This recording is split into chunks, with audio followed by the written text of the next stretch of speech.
Hello students, welcome to Shri Shyam Shikshan Sansthan online classes.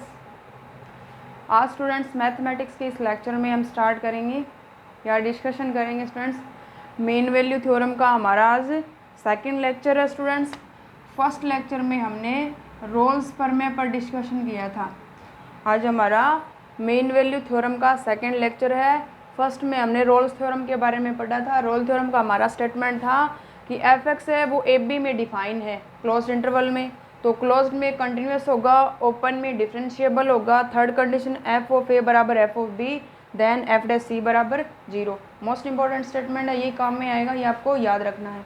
ठीक है students, अब हम पहले इसका जियोमेट्रिकल मीन देखेंगे कि रोल्स थ्योरम का ज्यामितीय अर्थ क्या होता है। रोल्स प्रमेय का ज्यामितीय अर्थ या geometrical mean of Rolle's theorem, क्योंकि लास्ट लेक्चर में हमने जो रोल प्रमेय पढ़ी थी उसका स्टेटमेंट ये कहता है कि अगर फलन एफ एक्स जो है वो संवृत्त अंतराल एफ बी में परिभाषित है तब ए क्लोज्ड इंटरवल में कंटिन्यूस होता है और ओपन इंटरवल में डिफरेंशिएबल होता है, तथा एफ ऑफ ए बराबर एफ ऑफ बी तब ए और बी के बीच में कोई एक ऐसा पॉइंट होता है जहाँ पे एफ डे सी का मान क्या आता है स्टूडेंट्स, उस पॉइंट पे कि अगर इस इंटरवल में जैसे एफ एक्स है वो डिफाइन है x belongs to f b, तब इस इंटरवल के बीच में कोई पॉइंट होता है स्टूडेंट सी बिलोंग करता है एफ बी से, मतलब सी का जो मान है वो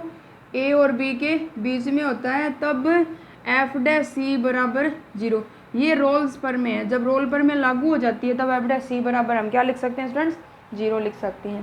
ठीक है स्टूडेंट्स, आज हम जियोमेट्रिकल मीन ऑफ रोल्स प्रमेय पढ़ेंगे। तो आज हमारा जो टॉपिक है वो है रोल प्रमेय का ज्यामितीय अर्थ। तो या रोल प्रमेय का ज्यामितीय अर्थ सेकेंड लेक्चर है स्टूडेंट्स हमारा रोल्स थ्योरम का।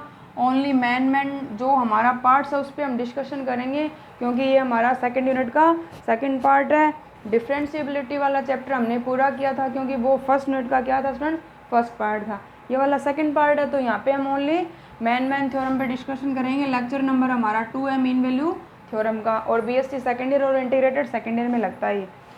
तो स्टूडेंट्स इसका ज्यामितीय अर्थ जो है वो क्या कहता है कि कोई भी फंक्शन दे रखा हो, अगर वो क्लोज्ड इंटरवल में क्या स्टूडेंट्स सतत है, तो x इक्वल टू, जैसे कोई भी फंक्शन, इसका स्टेटमेंट है कि कोई भी फंक्शन दे रखा हो एफ एक्स, यदि x belongs to f b में क्या students, x belongs to f b में सतत है, x belongs to f b में सतत है, तब x इक्वल टू ए और x equal to b, x equal to a और x इक्वल टू बी पर फंक्शन की कोटि, क्योंकि y बराबर एफ एक्स के रूप का होता है फंक्शन, तो ये फलन की कोटि है स्टूडेंट्स।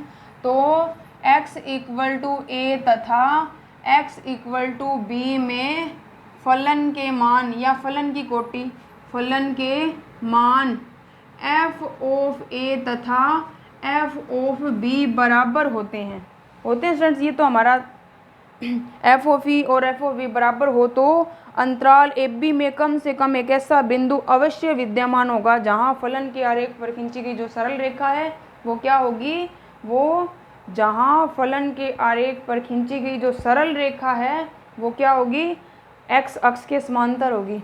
ये थ्योरम का पहले समझना, इसका ज्योमेट्रिकल मीन कि ये कहता क्या है कि कोई भी फंक्शन दे रखा है वो इस संवृत्त अंतराल एफ बी में सतत है, तब x इक्वल टू ए और x इक्वल टू बी में फलन के मान f ऑफ ए तथा f ऑफ बी बराबर हो, तो f ऑफ ए तथा f ऑफ बी बराबर हो तो तब a तथा b के बीच में एक ऐसा बिंदु अवश्य विद्यमान होगा हो तो तब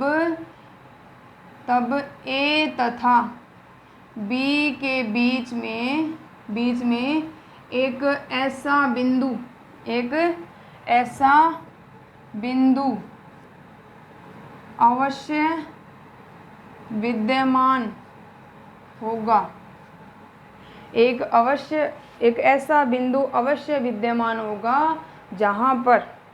अवश्य विद्यमान होगा जहाँ पर फलन के कि उस बिंदु पर फलन का जो वक्र बनेगा स्टूडेंट्स, उस मतलब फलन का जो वक्र बनता है उस वक्र पर, उस पॉइंट पर, मतलब जो पॉइंट उस वक्र पे जहाँ पे वो रिप्रेजेंट होगा, वो पॉइंट उस वक्र पे, उस पॉइंट पर खींची गई जो स्पर्श रेखा होगी वो क्या होगी स्टूडेंट, एक्स अक्ष के समांतर होगी। तो यहाँ पे हम लिखेंगे एक ऐसा पॉइंट अवश्य विद्यमान होगा जहाँ फलन के आरेख पर खींची गई स्पर्श रेखा होगा, जहाँ फलन के आरेख पर खींची गई स्पर्श रेखा एक्स अक्ष के समांतर होगी। ठीक है स्टूडेंट्स।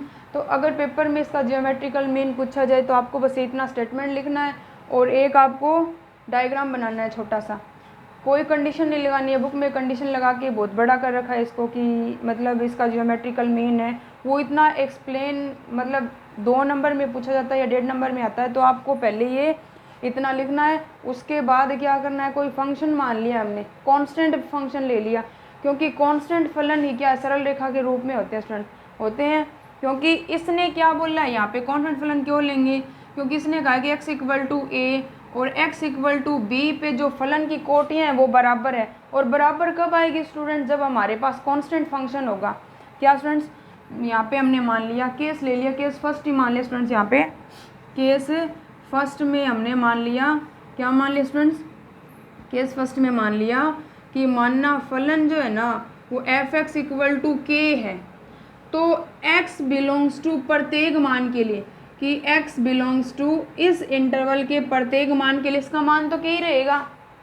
और ये ज्योमेट्रिकल मीन कहता है कि इन दोनों पॉइंटों पे इसका मान जो है वो बराबर आएगा। तो यहाँ पे हम लिख सकते हैं ना स्टूडेंट्स कि f(a) बराबर k आएगा और f(b) बराबर भी क्या आएगा, k आएगा।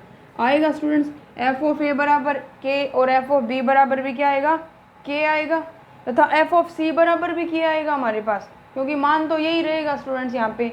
तो यहाँ पे पहले हम एक वक्र बनाते हैं, f(a) के मान और f(b) के मान देखते हैं। तो वक्र बनाएंगे तो पहले ये वाला x अक्ष है, ये वाला y अक्ष और ये वाला मूल बिंदु। तो x = a ये वाली लाइन है।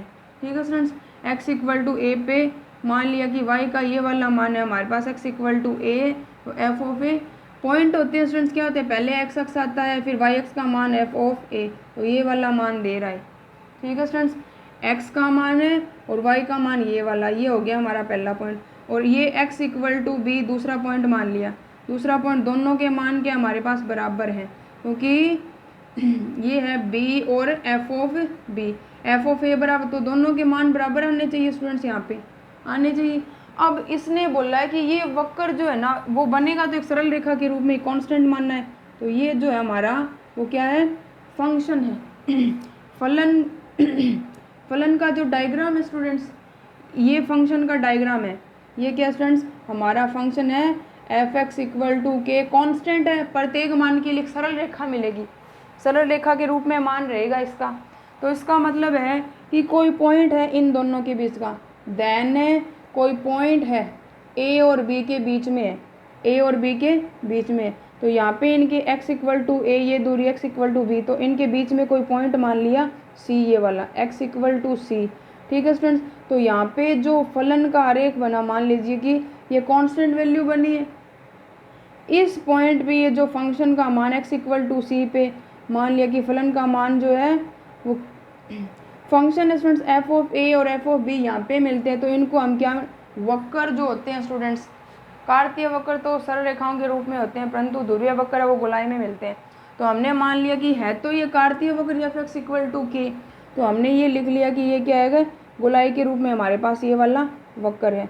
वक्र तो बना है बेसिकली ये, परंतु ध्रुवीय फॉर्म में माना कि ये वाला बनता है इसका। तो इस पॉइंट पे यहाँ पे ये x = c है, तो यहाँ पे इस पॉइंट पे मान लीजिए बिंदु x = c है, x = c लाइन है स्टूडेंट्स। तो इस रेखा को हम बढ़ाएं तो x = c इधर आएगा। तो यहाँ पे अगर इस फलन पे सरल रेखा खींचे तो यही सरल रेखा खींची जाएगी, और ये सरल रेखा जो है वो x अक्ष के समांतर है। या यहाँ पे खींचे तो ये वाली सरल रेखा हो जाएगी यहाँ पे हमारे पास। ठीक है स्टूडेंट्स, x = c। अगर ये वक्र रहता है, अगर इसका ध्रुवीय वक्र है जो ए और बी, एफ ऑफ ए और एफ ऑफ बी से नीचा बनता है स्टूडेंट्स, तो उस कंडीशन में इसके इस वक्र के बिंदु सी पर जो सरल रेखा खींची जाएगी वो ये वाली होगी। अगर इन दोनों का मान क्या रहे स्टूडेंट्स, ये बाहर है, जैसे ये वाला मान आता है हमारे पास, वक्र ये बनता है कुछ दूरी वक्र, तो यहाँ पे सरल रेखा खींचेंगे, तो ये वाला पॉइंट सी होगा, यहाँ पे सरल रेखा खींच दी हमने। तो कहने का मतलब है कि थ्योरम का स्टेटमेंट आपको एक ही डायग्राम बनाना है यहाँ पे एफ एक्स इक्वल टू के के लिए। तो इसका जो जियोमेट्रिकल मीन होगा वो एक्स इक्वल टू ए की फलन एफ एक्स है वो x belongs to a b में क्या है, परिभाषित है। तो एक्स इक्वल टू ए और बी में फलन के मान एफ ऑफ ए और एफ ऑफ बी के बराबर हों तो ए और बी के बीच में एक ऐसा पॉइंट सी अवश्य विद्यमान होगा जहाँ पे फलन के आरेख पर खींची गई जो स्पर्श रेखा है वो क्या होगी स्टूडेंट्स, वो एक्स अक्ष के समांतर होगी। एक की डायग्राम आपको बनाना है 2 नंबर में पूछा जाए तो। ठीक है स्टूडेंट्स, इतना ही पूछा जाता है पेपर में ज्योमेट्रिकल मीन में आता है तो। आगे है एल्जेब्रिक फॉर्म है स्टूडेंट्स, वो पेपर में कभी पूछा नहीं गया। एल्जेब्रिक इंटरप्रेजेंटेशन ऑफ रोल्स थ्योरम, ये वाला पेपर में कभी आता नहीं है, नहीं आपको करना है। तो जो नेक्स्ट है हमारा वो है another form of Rolle's theorem, most important है, उस पर आधारित क्वेश्चंस भी हैं। रोल्स थ्योरम का अन्य रूप, another form of Rolle's theorem. आगे वाला जो है स्टूडेंट्स वो है another most important form of, another most important form of Rolle's theorem, Rolle's theorem. ठीक है स्टूडेंट्स, ये वाला है हमारा आगे वाला टॉपिक। ठीक है students, another form of Rolle's theorem. पहला जो स्टेटमेंट था रोल प्रमेय का वो था कि फलन एफ एक्स जो है वो क्या स्टूडेंट्स, फलन f x x belongs to इस इंटरवल में डिफाइन है। तो पहली कंडीशन है एक्स बिलोंग्स टू, इसमें क्या होता है, कंटिन्यूस होता है। इसमें क्या होता है स्टूडेंट्स, कंटिन्यूस होता है। Number 2 x belongs to open interval में डिफरेंशिएबल होता है स्टूडेंट्स, अवकलनीय। और नंबर 3 है कि एफ ऑफ ए बराबर एफ ऑफ बी होता है। देन देयर एग्जिस्ट, तब देन देयर एग्जिस्ट एक पॉइंट सी एग्जिस्ट होता है इन दोनों के बीच में कि एफ डैश सी बराबर 0। ये था हमारा रोल्स थ्योरम का जो मेन स्टेटमेंट है वो वाला। अब अनदर फॉर्म ऑफ रोल्स पर में पढ़ रहे हैं, तब हम क्या लेंगे, बी की जगह कोई एक अन्य पॉइंट ले लेंगे, एक से तात्क्षणिक दूरी पे होगा, बहुत न्यून दूरी पे होगा, न्यून दूरी के लिए, न्यून मानों के लिए रोल्स थ्योरम का अन्य रूप है। ये बड़े मानों के लिए ए और बी, जैसे ए का मान है यहाँ पे हमारे बड़े मानों के लिए रोल्स प्रमेय का ये वाला फॉर्म होता है। जैसे हमारे पास है ए का मान, तो हमारे पास स्टूडेंट्स यहाँ पे 2 और इसका मान आ गया 7, तो ये बहुत दूरी हो गई 2 और 7 के बीच में। तो बड़े इंटरवल्स के लिए हमारा ये वाला फॉर्म चलता है रोल्स थ्योरम का। ठीक है स्टूडेंट्स, अब छोटे इंटरवल्स के लिए जैसे हमारा इंटरवल है 2, जैसे 2 ले लिया, ये पॉइंट 2 है, तो इसमें तात्क्षणिक वृद्धि कर दी तो ये 2.5 हो गया। तो इन छोटे अंतरालों के लिए इसका अनदर रूप होता है या अन्य उपयोगी रूप है रोल्स प्रमेय का। तो रोल प्रमेय का अन्य उपयोगी रूप क्या कहता है स्टूडेंट्स की फंक्शन एफ एक्स जो है सिमिलर इसी के अकॉर्डिंग, बस वो न्यून अंतरालों के लिए होता है और ये बड़े अंतरालों के लिए होता है। तो अनदर फॉर्म है स्टूडेंट्स, उसका स्टेटमेंट मैं बता रही हूँ, क्वेश्चंस में काम आता है ये कि फलन एफ एक्स जो है वो क्लोज्ड इंटरवल में डिफाइन होगा, जो इंटरवल होगा वो छोटा होगा। अनदर फॉर्म स्टेटमेंट है स्टूडेंट्स, इसका कुछ भी बोल सकते हो आप, स्टेटमेंट या कथन। क्या स्टूडेंट्स, फलन f x is defined as in interval, फलन एफ एक्स जो है वो निम्न फलन में परिभाषित है, या फलन एफ एक्स, फलन लिखूँ, फलन f x x belongs to a और ए प्लस एच, मतलब बहुत एच है वो बहुत न्यून है, इसका मान बहुत छोटा है, एक्स का मान एच टेंस टू 0, 0 की ओर अगर सर रहता ही। ठीक है स्टूडेंट्स, तो ये इंटरवल जो है वो क्या है, छोटा अंतराल है, छोटे अंतरालों के लिए ये वाला फॉर्म हम अप्लाई करते हैं। तो x बिलोंग्स टू ए और ए प्लस एच, फलन f x x belongs to इस अंतराल में परिभाषित है, तब f x x belongs to a और ए प्लस एच में निम्न गुणधर्मों को संतुष्ट करेगा, में निम्न गुणधर्मों को संतुष्ट करेगा। ठीक है स्टूडेंट्स, जो निम्न गुणधर्म वो क्या होंगे, पहले आएगा वही अनदर फॉर्म पढ़ रहे हैं तो R1 R2 R3। तो पहला R1 ले लिया हमने। R1 क्या होगा, function f(x) closed interval, function f(x) समवृत्त अंतराल कौन सा होता है स्टूडेंट्स, क्लोज्ड इंटरवल a और a+h में सतत होगा, में कंटिन्यूस होगा, पहली कंडीशन स्टूडेंट। सेकंड कंडीशन है R2, फंक्शन पर रोल पर में लागू करने के लिए पहले हम ये 3 कंडीशन देखेंगे कि वो सेटिस्फाई करता है या नहीं करता है। इसके लिए मेन वैल्यू थ्योरम में आने से पहले आपको कंटिन्यूटी पता होनी चाहिए, आपको डिफरेंशिएबिलिटी पता होनी चाहिए। मैंने आपको कंटिन्यूटी में कुछ मोस्ट इंपॉर्टेंट फंक्शंस बताए थे कि ये फलन है वो कंटिन्यूस ही होते हैं, और डिफरेंशिएबिलिटी में भी हमने कुछ मोस्ट इंपॉर्टेंट जो हमारे फंक्शन थे, स्टैंडर्ड फंक्शन थे, उनको हमने देखा था कि ये जो फलन होते हैं वो क्या होते हैं, प्रत्येक इंटरवल में, प्रत्येक रियल नंबर में, प्रत्येक सेट के लिए वो क्या होते हैं, डिफरेंशिएबल होते हैं। तो आपको पहले कंटिन्यूटी और डिफरेंशिएबिलिटी का पता होना चाहिए। तो आपको पहले वो दोनों चैप्टर क्लियर करने होंगे, तब हम कहाँ आएंगे, मीन वैल्यू थ्योरम में आएंगे।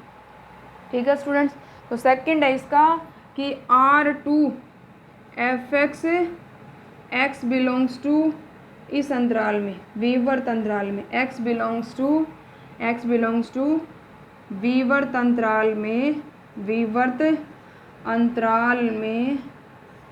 अंतराल में क्या स्टूडेंट्स, अवकलनीय हो, डिफरेंशिएबल हो,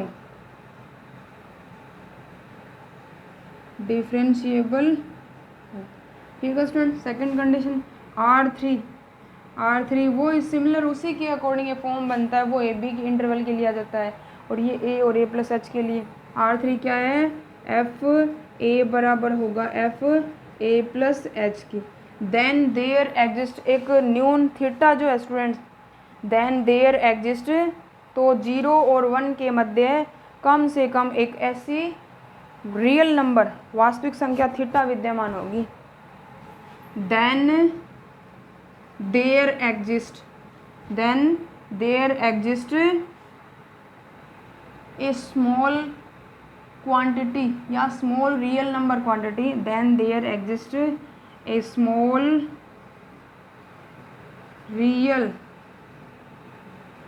रियल नंबर